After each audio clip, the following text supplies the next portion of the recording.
Right, we've got two BSA 650s. So as I slowly walk backwards, all will be revealed. Hopefully I don't trip over. And yes, I realise that I'm totally mismatched what I'm wearing today. Oh, I almost fell over as well as looking unfashionable.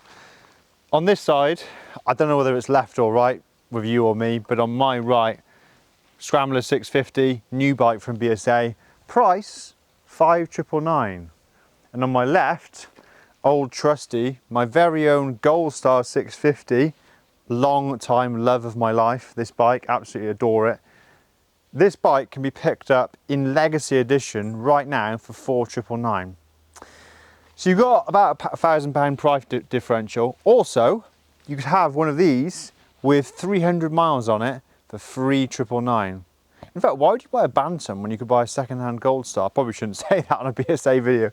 But seriously, under £4,000 for a Goldstar is crazy money. Which bike is better? Let me just jump on both, taking into account the price. So a few of you asked about the riding position and seat height. So if you see there, like I'm kind of getting my feet down. I'm in a little bit of a dip here. This is a tractor track. So it would normally have a little bit of a bend in the knee. So it's not a uncomfortable bike or a difficultly tall bike to manage. Let me just put this rock back under that. Oh, hold on. Let's come over to the old Goldstar. I almost wanted to jump on it like from the back, and yeah, you see the difference.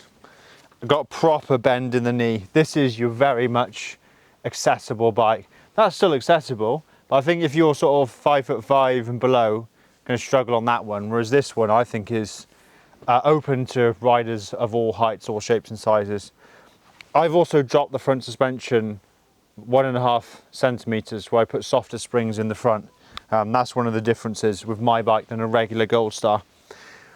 Other differences. So yeah, I mean, it's just dreamy. I just love getting on a Goldstar. Still like it. Still like it. 2.25 years down the line, and I'm not bored. It's a lovely thing. Right, the other difference is 18-inch front wheel, 19-inch front wheel.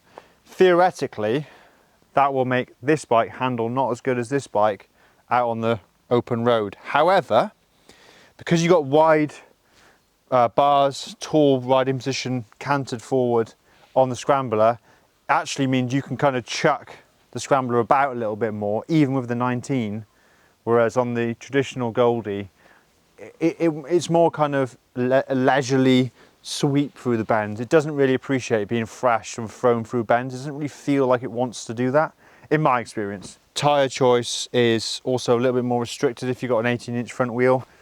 I've managed to get Bridgestone AX41 Adventure Cross tyres on there, which is one of the few knobbly but half road tyre that will fit on an 18-inch front. It's a 190 R18 profile on the front there.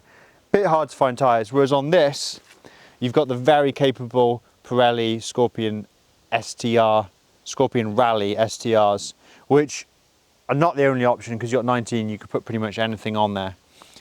Other little differences, look at the exhaust. Some might say that's a little bit nicer than the Scrambler upswept version. Obviously this is the same, downpipe's the same, and then you come into the sweep up, whereas you've got this traditional pea shooter exhaust, which I think looks really good. I would probably prefer that over this. Tanks, is the tank the same?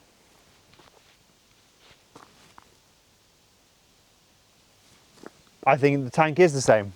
The only thing is, you just don't have the depression there for the BSA, the gel roundel, which makes it look a lot more classic. This BSA raised decal makes it more modern, so that's a bit of a difference. You can tell the bars are wider because the mirrors are further out, whereas on the Goldstar, you're kind of struggling to see in the mirrors. I need to put some extenders to put the mirrors further out, whereas on this bike, they're fine from factory. Seat, Goldstar seat, I think the foam is deeper. I think it's probably a bit more comfortable.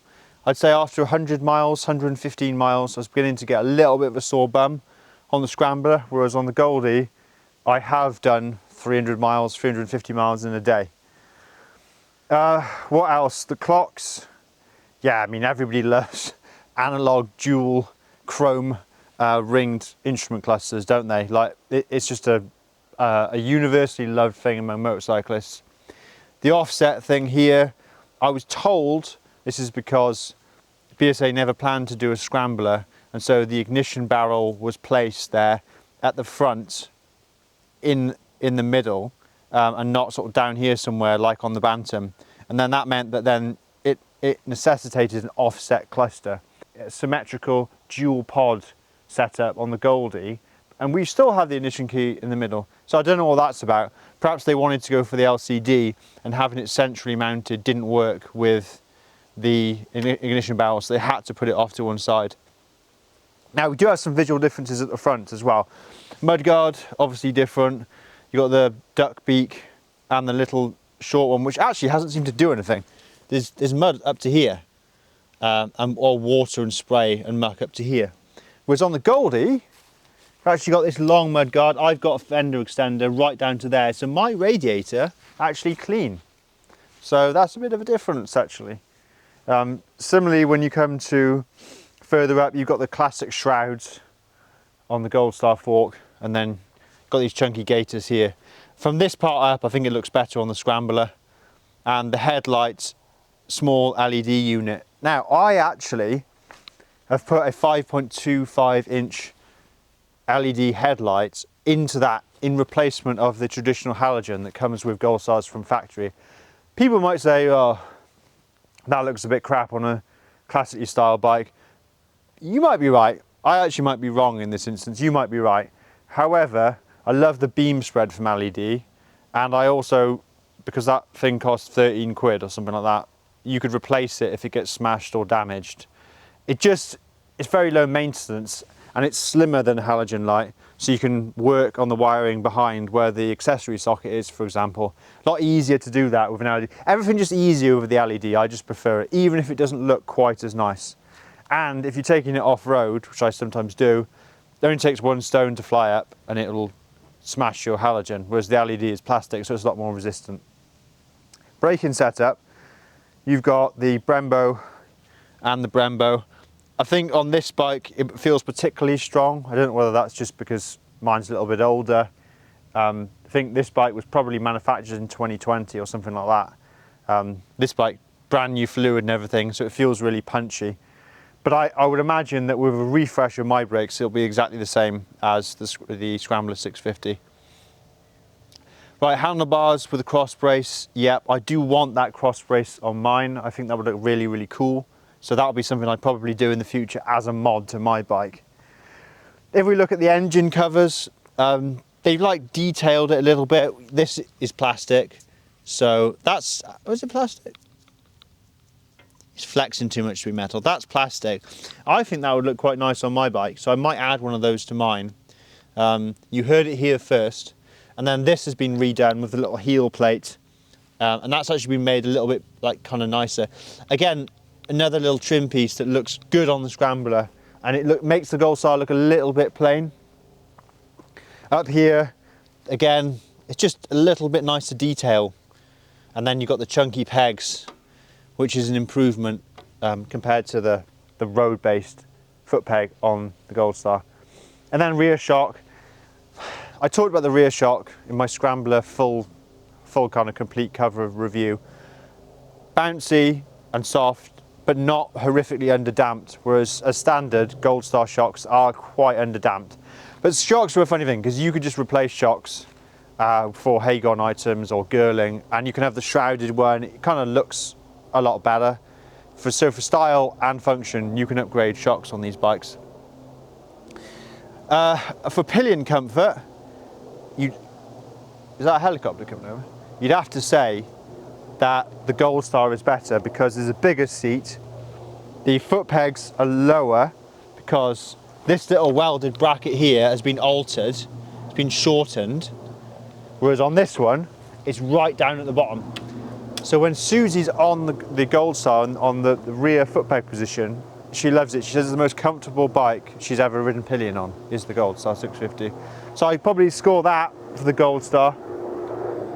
Let this helicopter go past because she's going to ruin my audio.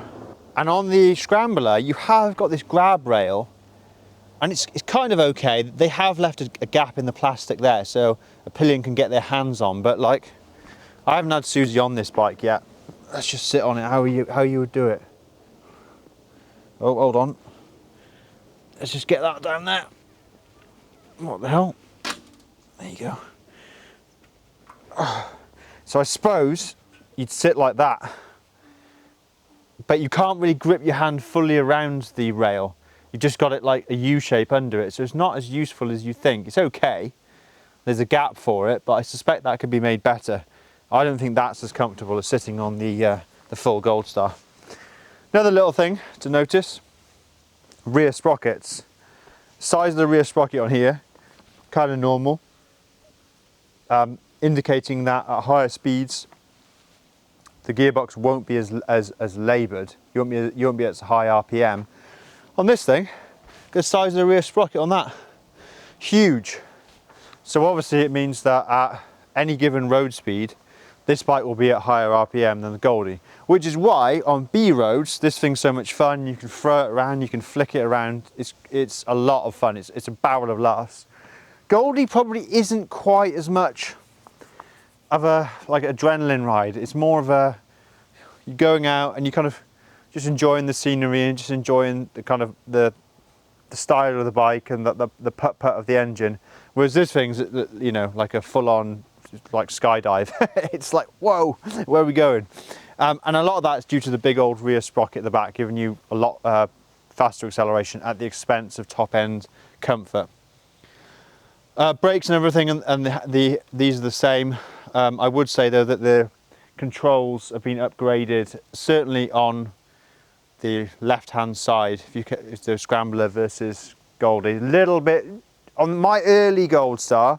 Bear in mind they've been upgraded in 2024 to the new switchgear, but the old Goldstar is a little bit plasticky on the switches, and the mount is actually okay, but it's a little bit plasticky on the switches. Other thing to note is the USB charger.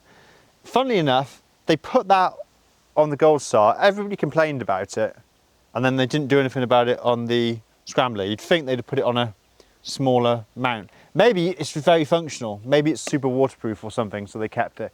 But I think you could perhaps do something to make it a little bit less obtrusive, because it's meant to be a classic bike, and having a smaller USB thing would be kind of nice, wouldn't it? Never mind. I think it looks fine, and it's obviously very waterproof. And importantly, I don't think it's actually stopped anybody buying a bike. People grumbled about it, but they're still going into dealerships to buy these bikes. So let's think. You could buy this for 5 or this for 6, and they're very, very different propositions. Interestingly, you could buy a Goldstar 650 for 3,999, which is a phenomenal deal. If in anyone's book, it's absolutely class, that deal. You can also get it with the first service done and some accessories added to it. So if I was you and you want to get into BSA, you could go Bantam, but what about a nearly new Goldstar 650? Like, it's a tempting prospect. Honestly, they are really, really nice bikes. I'm just looking admiringly at mine there. It's just perfect, isn't it? It's really, really nice. Not to take away from the Scrambler 650, that is a lot of fun. It's a lot of fun. Oh, they machined the engine as well. The fin stack is machined, which makes it look a lot better than on my bike. But that said, I'd still pick the Goldie. And with those tyres on it, its mud plugging ability is actually better than the Scrambler. Let me know what you think in the comments, guys. Hope you enjoyed this little comparison video. I kind of like this kind of this versus that video. It's just good fun. So let me know what you think and which one you would pick out of the two BSA 650s.